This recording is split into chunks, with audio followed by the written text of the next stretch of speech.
Hey, everybody. Yeah, all right, I'm going to need to do something real quick, and I'll explain to you why later.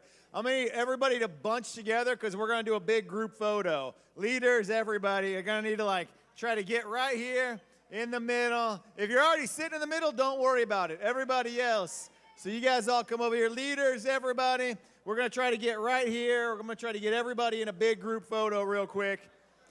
And I'm going to explain why here in a moment, but come on in, and we'll see what we got to do.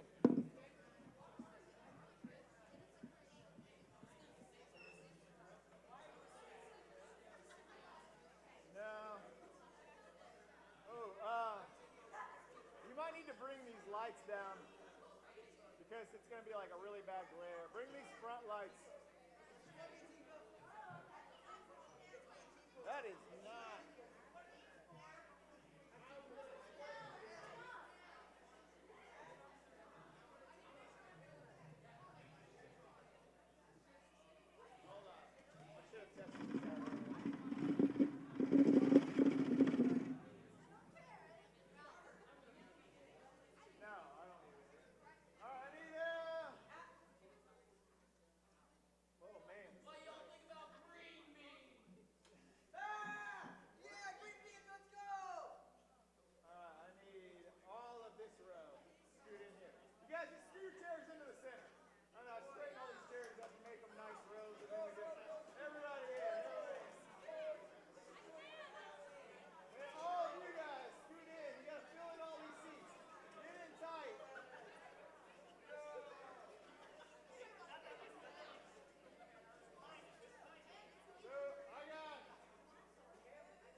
All right.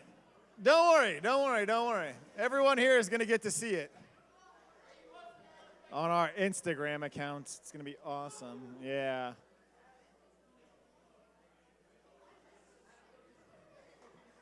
Okay. Ladies and gentlemen, we got a couple of very quick announcements, so let's talk about what's going on. Grams, are we back at your house still? Okay. All right. Let's hit up some announcements here, Will. What's our first announcement?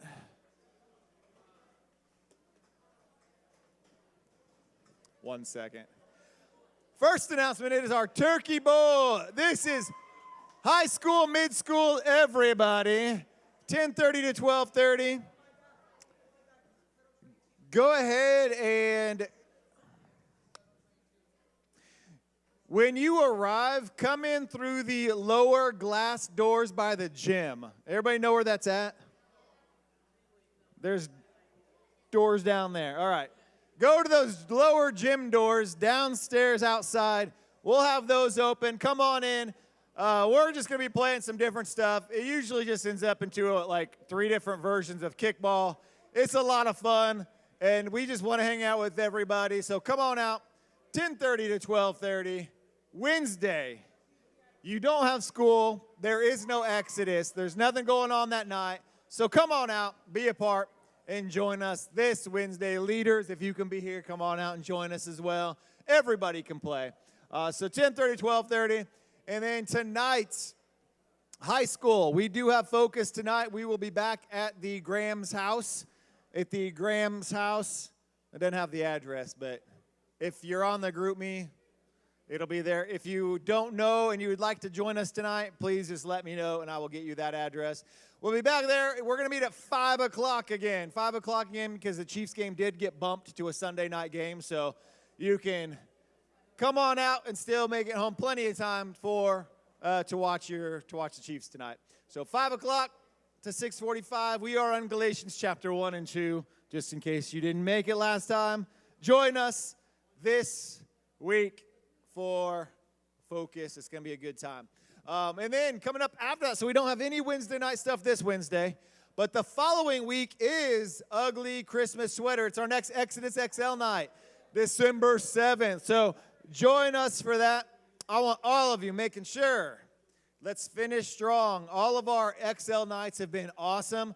You guys, every XL throughout this past semester, you guys have been bringing friends, inviting people.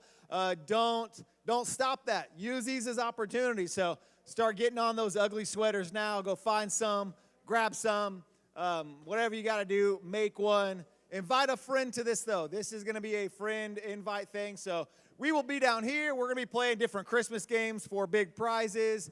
And then we'll also be upstairs in the commons for like hot chocolate. If it's not like terrible, like snowy or anything, we'll have fire pits going outside too, s'mores outside, and we'll be doing Christmas karaoke for prizes as well. So it's awful and it's hilarious. So join us for that. And it's always a fun time. So don't miss out on that. Don't miss out on that.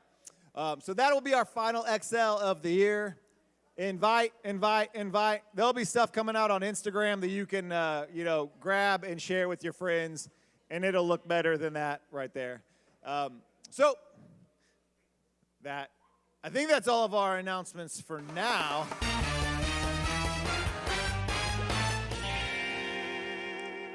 I ordered this book titled How to Scam People. It's been 3 months now. Hope it'll arrive soon. That's good. I like that one, Will. Solid transition. Mike was on. Will, wait, everybody give Will a hand. That was a smooth and good stuff right there. All right. This is last week's score. 8th grade guys won last week. Is that right? Did they play last week? You guys didn't play last week because there was a baptism, right? Did you play a game? Yeah. Oh, we got it. Did you guys do a game last week? I was not down here last Sunday. Well, we'll leave that. 8th grade guys got 40 million points. Okay, we're going to do a little game before. We've done this game before, but it's different version here. So what I'm going to need here, I'm going to need a guy leader. We're going to do guys versus girls this time. So every guy group is going to get points, or every girl group is going to get points here, okay? So we're going to need to do this again. I'm going to need all my guys sitting. Where's more of our, I don't know, I feel like this is really girl heavy. You guys.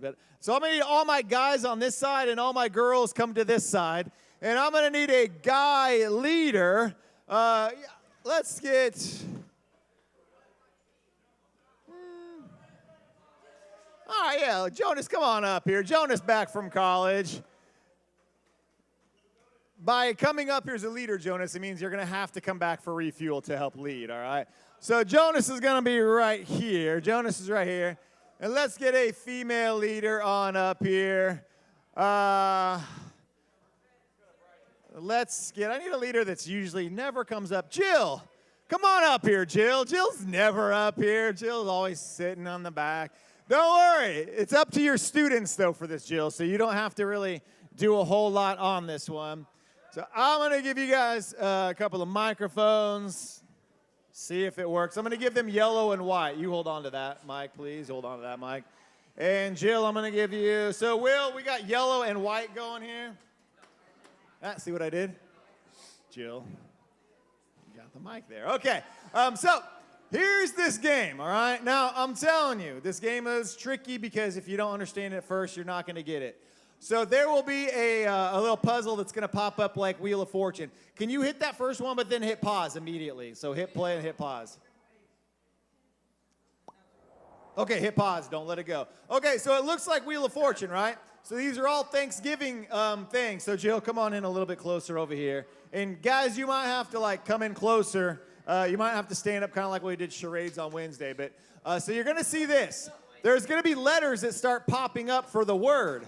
But those words are also scrambled. So as the video plays, like a letter will start popping up in different areas. But if the letter's in those boxes, it's not in the order of those boxes, all right? Does that make sense? Everybody see what I'm saying? So like if there's two boxes, R might pop up as the first one and then O. But you got to unscramble it, which would be or, right? It's not row, okay? Understand what I'm saying? So all of these letters will start popping up in the word boxes, but the word boxes are scrambled, okay? You got it? Now here's the deal. Once you think you get it, you got to yell up here, come up and tell Jonas, you're going to keep saying like what you think it is, and I'll be like, nope, nope, nope, or Will back there will actually, because I don't know all of these. You're going to have to give me the thumbs up, which is why they have microphones, okay? So go ahead and say something, all right? Say a word. Hi. Okay, loud enough, talking to your mic to make sure it's working. We love you, Will. Oh, that's nice of you. 1 point for guys. 1 point for guys. All right. That was very kind. No one's ever won by 1 point. It's all right. All right, so you guys know what to do? Here, it's all Thanksgiving edition words. So are we ready? So girls, you're just going to have to, when you think you know the answer, just run up here, tell Jill. Jill, you just keep guessing stuff until they get it. But you guys are not allowed to make your own guess, all right? You're just repeating what they're telling you. You as leaders are not allowed to unscramble it, okay? All right. Are we ready back there, Will? Here we go. Let's do our first one. I think it has audio, so make sure audio's turned up on this too. I might as well just give you the microphone. Okay, here we go. Go ahead, Will. Go ahead and hit play. No one knows it yet? I should have had all the answers. So you got to talk loud into your microphone so the Will can hear you.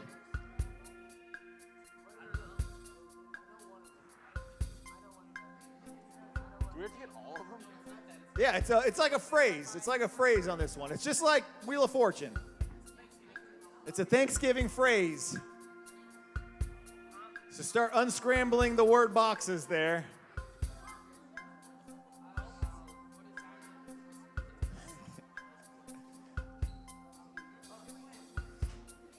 Hey. Yeah, if you think you know it, run and tell her so she can. Making family plans for Christmas. Oh, that's right. Way to go. That's a girl thing. All right, girls are on the board. Good job. So, hey, if you think you know it, run up and tell her so she can repeat it. But you don't want to just start yelling out stuff because then the guys might steal off of you, okay? So be ready. All right, now we understand how the game's played, all right? Way to go. All right, guys, too slow on that one. Here we go. Next one.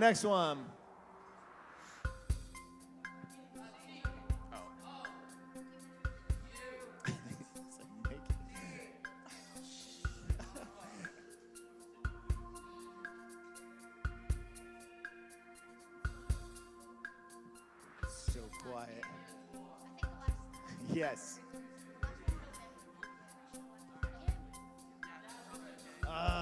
the old Thanksgiving Darthrus. Youth. The youth Darthrius. Fourth Thursday of November. Fourth Thursday of November. That's right. That's right.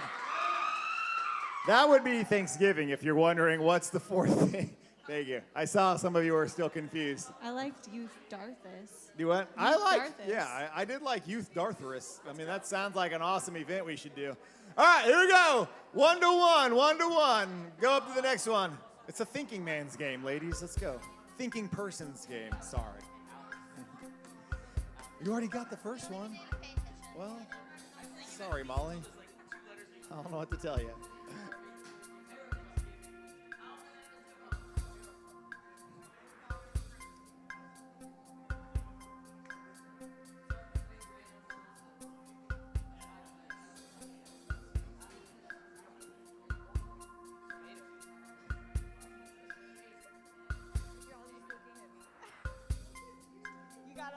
I don't remember what this one is. You got to speak up loud because I don't remember what this one was.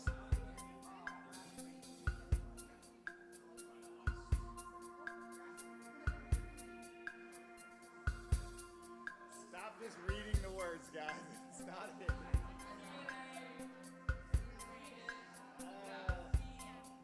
Drop C Dan. All right, time's up. Take a guess. Take a guess. Who's got one? Leave it up there. Watching fantasy football. No, it's something. What? Shut up. That was you. Oh, it is football. Football games and football games.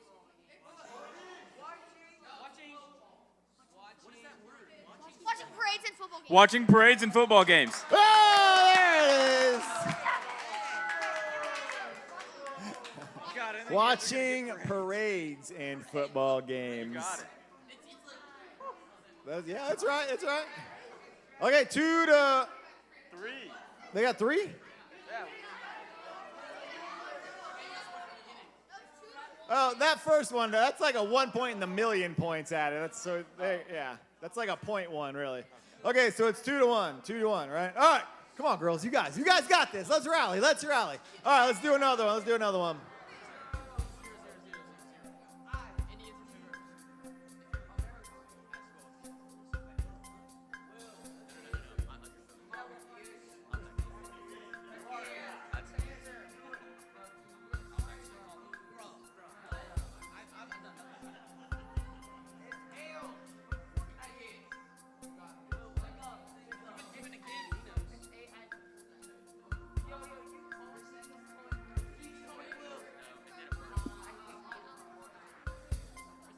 Ladies. It's pistachios.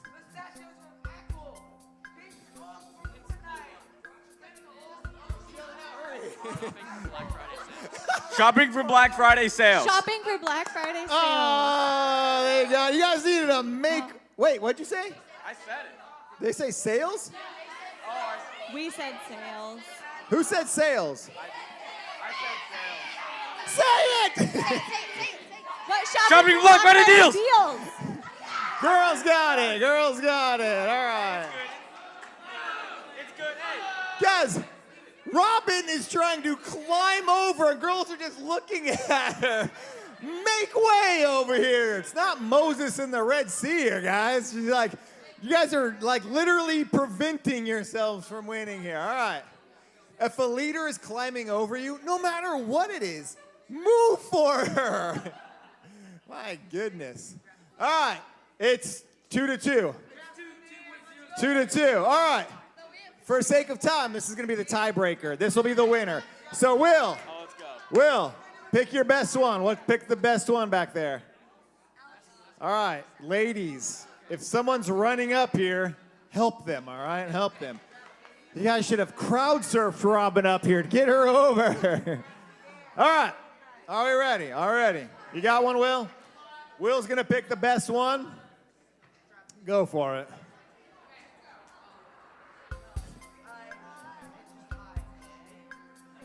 That's a lot of words. That's a lot of words.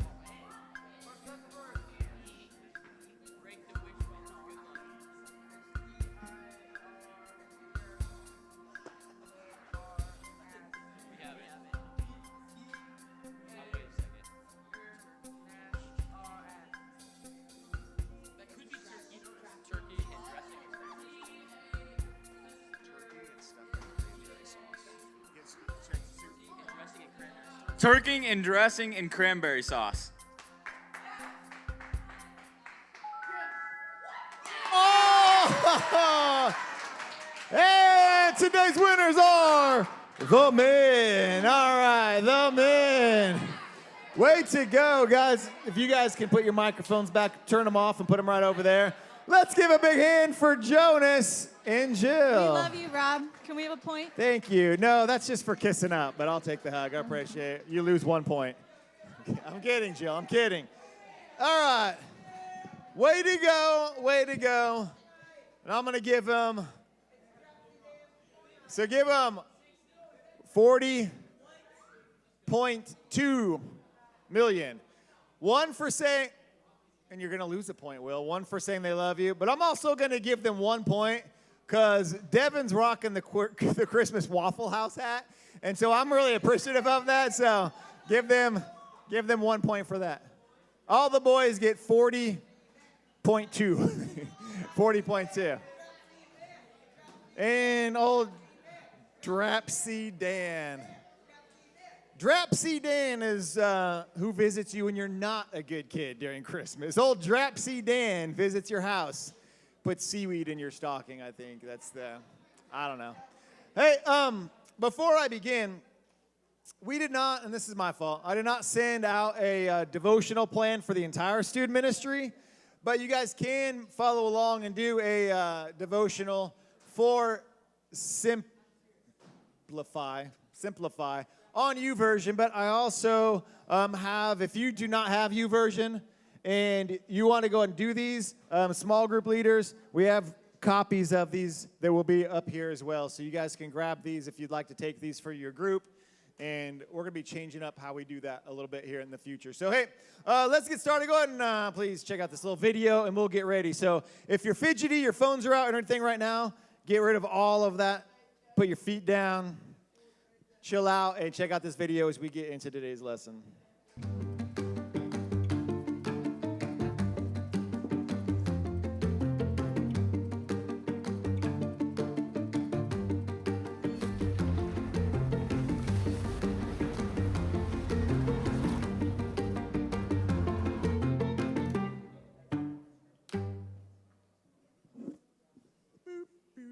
Okay.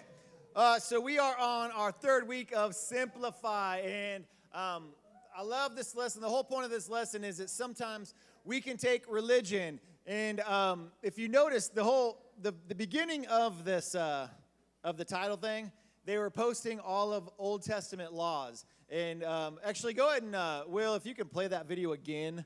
It doesn't need to be the sound on though, but just hit play on that, and you'll notice all of these laws start popping up. And most of them were laws that men added after the fact, after God gave man the 10 Commandments, and then he gave him some other rules of worship. And then man just started adding all of these things. So don't cut your hair at church. That's good. Don't eat creatures that live in the water other than fish.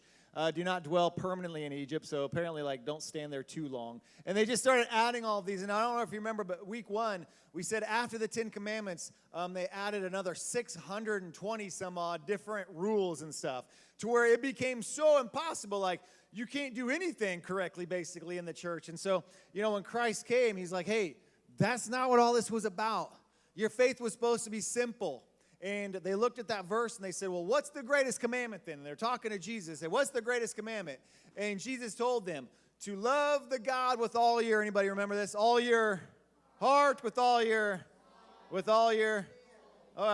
heart, mind, and soul. And then he says, and the second one is equal to this. What was it? To love your neighbor as what? Okay, as yourself. So he was taking all of these hundreds and hundreds and hundreds of rules and saying, look, those aren't as important. This is. The rest of the way you live, Martine, stop.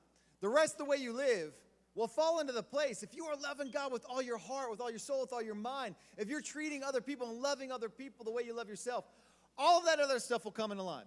The only thing that matters is your relationship with Christ, and this is what he was trying to get them to understand. And this has been kind of a weird thing when you think of the first part. You're like, yeah, love God with everything. That makes sense. But I want us to look at that second part of the verse today. before we do that, I want us to look at our amazing group photo that we just took. So if we can pop that up, let's take a good look. Can you, can that go on that? Because that's going to be way too small. That's Blake. He's back there. Blake's one of our leaders. You talking about that one? Which guy? All right, so let's bring the lights down a little so we can see ourselves very clearly. So I want you to look at that. I want you to think to yourself. Looking at that. It's a good-looking group right there. All right, very good.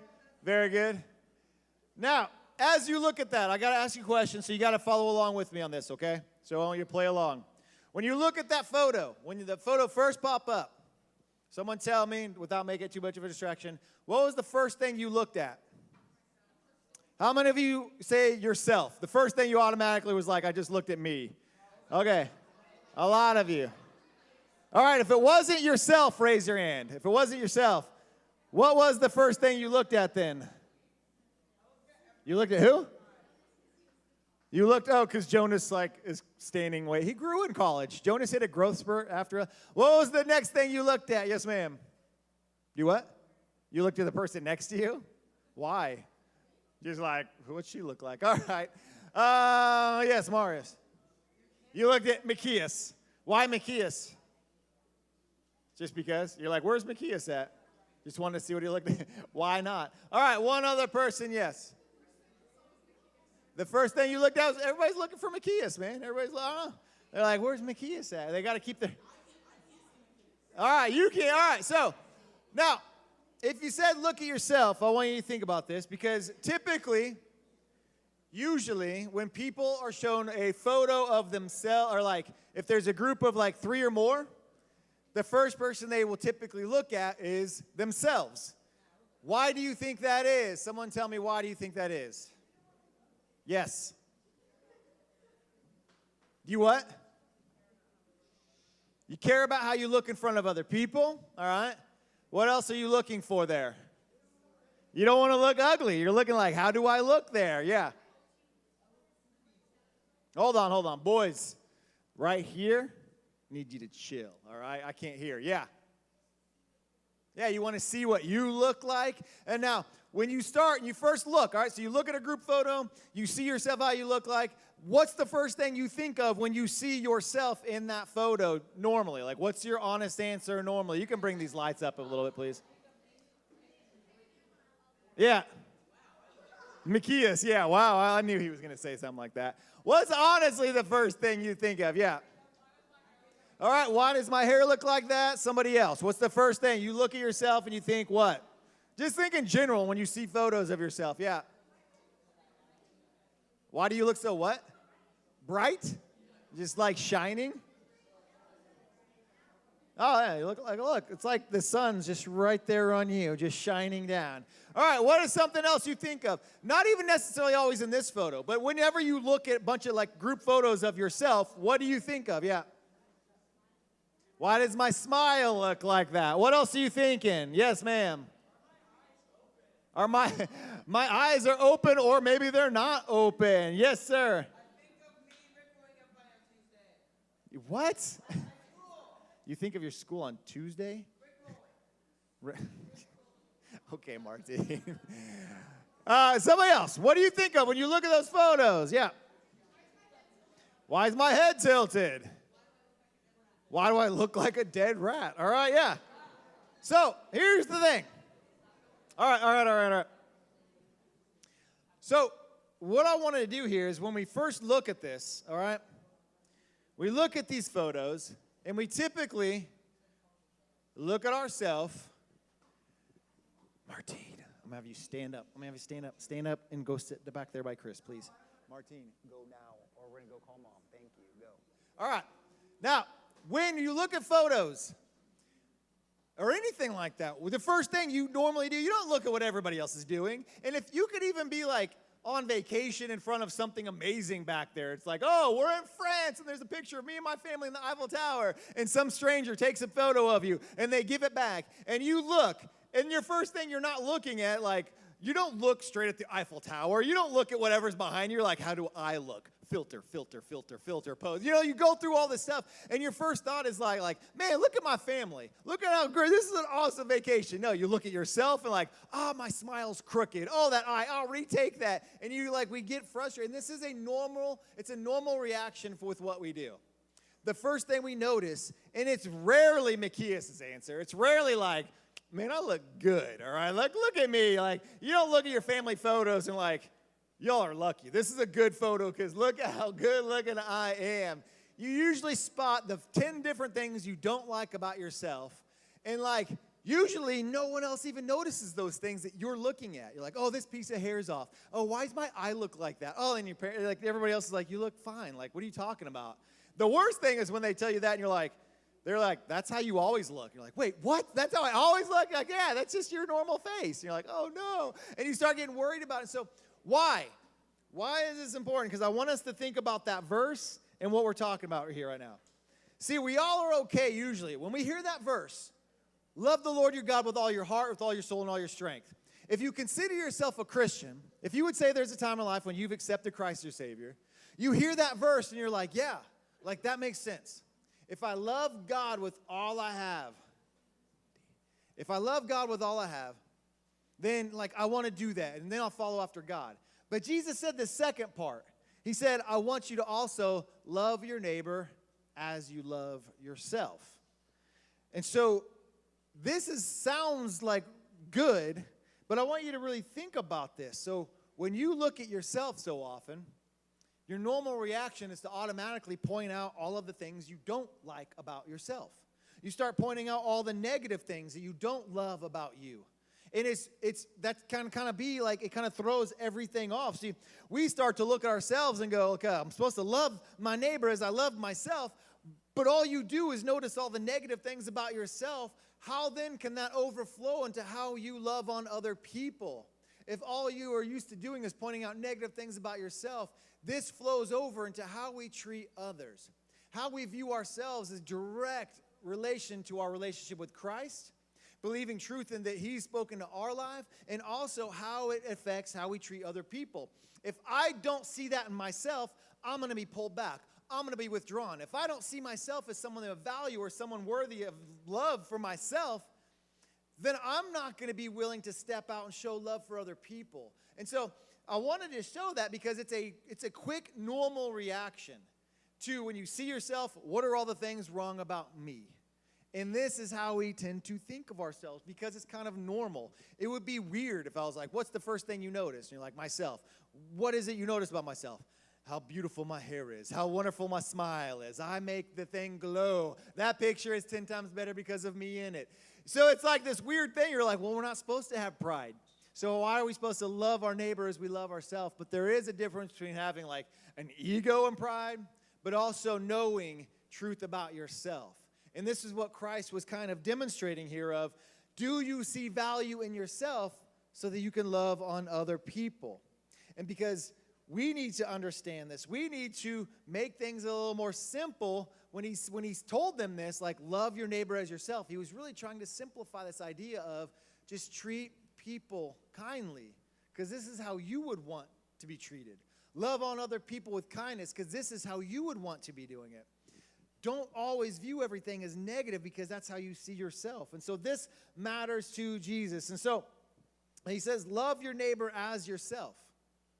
What do you think that means right off the top of your head? Somebody give me one thing without talking to each other, because sometimes we ask group questions and then you all start chatting with each other. What do you think he's saying, love your neighbor as yourself? Because that's kind of it's not like a normal thing to say, but we hear it all the time in church. Yeah. Be kind, all right? Yeah. You had your hand up, Chloe, or were you stretching? Okay.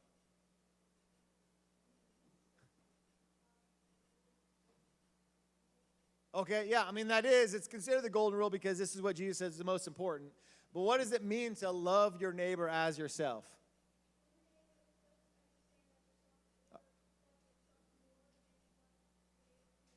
Okay, I mean, love yourself. If you care more about yourself, you can care more about other people. All right, we're kind of on this track here. And so we're going to get into this in your small groups because this is a really important thing here to understand. What does it mean to love my neighbor as myself? So we kind of treat that like sometimes we twist it up and we're like, treat others how you'd want them to treat you. And you're like, well, is that really what we're meaning here? Is love your neighbor as yourself. And so this idea of loving God and others can be really easy sometimes. Like sometimes that's an easier thing. Like, okay, I'm supposed to love God and I'm supposed to love other people. And sometimes that's a little bit easier concept than this idea of, but do I love myself? Do I see myself as someone of worth? Or do I see myself as something negative and I'll just try to treat other people kindly? This is where we kind of get things confused here. And so I want us to think about this, all right? Jesus told some verses here. And again, we're going to read some verses here that we've probably read a ton of times here in the church. But we've never really pointed out why it stands out and why it would have been such a weird thing at the time here, okay? So he's talking to these groups of people, remember, and they've been asking him, like, how are we supposed to treat people? What's the best commandment? And so he's kind of diving in a little bit deeper there here, okay? And it says, now these tax collectors and sinners, we're in Luke chapter 15. These tax collectors and sinners were all gathering around to hear Jesus. But the Pharisees and the teachers of the law muttered, this man welcomes sinners and eats with them. And so we've talked about tax collectors before, like, they weren't great guys. They would be like, Rome would say, hey, give me a person. Cece owes Rome, $3, all right? Well, as a tax collector, I'd be like, hey, Cece, you owe Rome, $10, all right? I'd take $10 from her, take 3 to Rome, and who gets to keep the 7? Tax collectors, all right? And they did this knowingly, and everybody knew, like tax collectors, not only do they work for this government that has overthrown us, but they also steal from us. And so they weren't looked upon with like a lot of love, right? And so Jesus said, and so the Pharisees are like, this is who Jesus is talking to. This is who he's hanging out with. And Jesus responds to them with a parable, okay? And this is the parable about these sheep. So he brings this up, and he goes down in verse 3, and he says, Jesus told them this parable. Suppose one of you has 100 sheep and loses one of them. Doesn't he leave the 99 in the open country and go after the lost sheep until he finds it? And when he finds it, he joyfully puts it on his shoulder and goes home. Then he calls his friends and neighbors together and says, rejoice with me, I have found my lost sheep. Now, we've talked about this story before, but we've never really talked about why this would have been a really weird story to ask and talk to a bunch of people. Shepherding was a normal job back then. They understood what shepherding was. So when he says, hey, imagine you have 100 sheep, okay? So just think about this. You have 100 sheep. You're out. Sheep are worth a lot of money. This is your job. He's got 100 sheep. One of them wanders away. Here's where what he says doesn't make sense, though. He says, what do you do then? You leave the 99 and you go find the one. This didn't make a lot of sense. Why would you leave the 99? You cut your loss, right? If you leave the 99 out in the field, what can happen to the 99? Yeah, they might get eaten. They might wander off. They might die. And so he says, leave those 99. They're there. Go after the one. Go after the one. Now, we use that story a lot in talking about, what Jesus did and the shepherd. But at this point, right at that point, he says, no, they go after that one, and then they come home and they rejoice because the shepherd found that one that was wandered. He tells that story right after the Pharisees are muttering about this stuff. And so at this point, this would have been the point where the Pharisees would have finally clicked in. This crowd that he's talking to would have finally thought, I don't think he's talking about sheep for real. I think he's talking about people. I think he's talking about us. And this light bulb moment when it clicked on right there. And Jesus is trying to get them to understand this idea that there is value in every single person. There is value in the one just as much as there is in the 99. There is value in that one person that doesn't see themselves as the way God sees them. There is value in that one. And that is what he's really trying to get them to understand. And so he says, in that same way, there will be more rejoicing in heaven over one sinner who repents than the other 99 righteous persons who do not need to repent. Those other 99 that see themselves and they have great value, they know they're saved. There's just as much value in that one person. And this is what he's trying to get them to understand is, everybody matters, and we got to stop believing this lie. He's trying to get them to understand that just because that person is a tax collector, they know who they are, they've messed up, they've done this, but that single person who has sin in their life, they need to know they are equally as loved and they are just as important as those those who are right with God. Because he's trying to get them to understand there is a value in every single person. And we can't believe this lie that my value changes in who I am because of maybe some of the poor choices I've made in my life. He's trying to get them to understand that they each have a value in them, and they need to understand that. Because if they don't value themselves, then how can they love other people the way they love themselves if they don't see value in that? And this was this great lesson that Jesus is trying to get them to understand. So we see ourselves through all these filters. You know, we live in this age where it's awesome because we can take pictures. And then we can slide through the different lenses that we want people to see us as. And we can filter things out and change things and Photoshop them. And the older you get, if you do this, I'm not making fun of anybody. But so your parents, everybody stays on Facebook, right? And they get to be my age. And I notice, how do all these people, when they're getting their 40s and 50s, all their skin looks smoother and shinier and more plastic? Because they are photoshopping out every wrinkle and everything because they're pointing out. See, it's not just students, it's adults. And they're their eyes change and the color of their skin changes and everything changes on their face. And I'm like, that's not even a real picture of you. You've filtered that thing so much, that looks like a whole different person. And it's adults, as students, we all have done this because we look at all the things we don't like, and we live in this world of posting the perfect version. And so that very lesson that Jesus said is whether you have sin in your life or whether it's just how you look at yourself in the mirror and the things you may have done or may not have done, and you think, I just don't like who I am. And so we filter it all. And Jesus is like, look, just that single person has just as much value as anybody else. You are loved. And so we start to believe in all these lies about what is perfect and what's not perfect and what's worthy. We view ourselves as what's worthy of our value by posts and likes and subscriptions and whatever it is. When Jesus says you are of value. And so if there are these lies that are constantly getting on our attack, we talked about this a couple weeks ago at Exodus, the best way to face lies is with truth. And I want to put up some of these verses really fast for you guys before we go to our small groups. So he says there are verses that are about you and yourself that you need to understand and you need to see truth. Ephesians 2:10, he says, for we are God's masterpiece. He's trying to get them to understand, you are this masterpiece of God. Psalms 139:14. Thank you for making me so wonderfully complex. Your workmanship is marvelous, and how well that I know it. So he's crying out we are this works of marvel. We are something amazing. Psalms 8:4-5. What are mere mortals that you should think about them? Human beings that you should care for them. Yet you made them only a little lower than God and crowned them with glory and honor. And talking about how God's creation, we are his best creation. We are what he designed. Genesis 1:27, he says, so God created human beings in his own image. All of these things. 1 John 3:1, see how very much our Father loves us, for he calls us children, and this is what we are. There's all of these verses over and over where God has always tried to point out your individual value and who you are. Not what the world says is value. Not even maybe mistakes or things you've said in your life that you're feel like you devalue yourself. But God says you are forgiven, you are loved, and you need to understand that. It's okay to be able to say, look, there's some flaws about me. But God has something for me. God can use this. And to understand that truth, the more you start realizing that you are of value, you will start treating other people with value. And that's key. I want you to understand that. When you see yourself as something of value, you will treat other people with value. When you see yourself as who God sees you and they're look, I have flaws, I have messed up, but I know I have value, then you can see someone else who has maybe walked that same road and go, hey, you got value too. And you start treating them with love and kindness.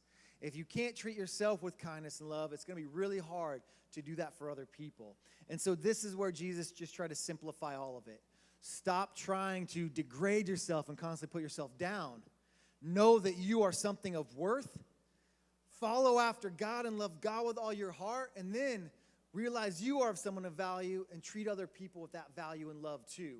And that's where you'll start to see a huge difference in your life and the lives of those around you. And so students, I want you, as you go to your small groups today, to think about how can you put truth into your life?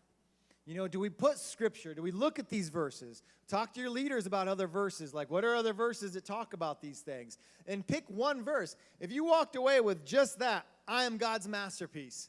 Every time you started feeling like garbage, you mess up on a test, you look at maybe an imperfect smile, you know, a wrinkle over here, your hair's out of place over here, a crooked this or whatever, you think, I'm still something worthy. And I need to treat other people with value too, because I want to love God with everything. And so that's such a simple thing to put truth into your life and continue to build that relationship with God. Don't make it complicated. Spend a few minutes with God. Pray to God. And just start loving God and allow God to show you that love so that you can show other people that love. That is the easiest, most simple thing that God said. That is what it's all about. So I want to pray with you guys and let you guys go to your small groups and talk this over a little bit more. God, thank you just for not making this so complicated. We mess it all up. We do something wrong and then we think we are unworthy. We do something wrong and then we want to hide from church. We have such a hard time looking at ourselves correctly, and we forget how you see us. And then we just become so focused on that we don't even know how to treat other people.